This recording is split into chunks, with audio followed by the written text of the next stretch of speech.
Lagi ko siyang nahanap-hanap. Kung makikita mo ang larawan dito ni Arnel, anong mensahe mo sa kanya? Nel, balik ka na, Nel.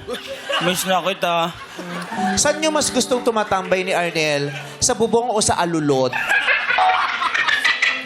Sa ano po? Sa initan. Sa initan. Ba't nagtatakip kayo ng ilong habang nagsasalita siya? Wala po. Ano to? Pamamaraan ng pagprotekta sa sarili? Grabe. Kausapin mo kasi ate-an mo. Lumalayo ka eh. Ba't ka po lumalayo sa akin? Oo. Hindi naman. May I ask, what's your name? Adrian po. Adrian. Yeah. Hi, I'm Anne. Ay, Hi. beso-beso Hi, naman dyan. Adrian. Beso-beso. Di ba ganun? Yung mga social, di ba pag nakikita, ganun ang mga beso ka. Pag nasa fashion week ka, ganun ka tsumika, di ko naman nakakilala yung Beso! mga ano. Beso! Oo naman.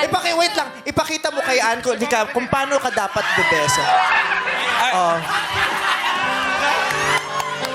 Pakita mo. Paano dapat bumeso. Oh. Sa programang ito, pinapakita natin ang tamang pamamaraan ng pagmamahalan ng mga kawatan.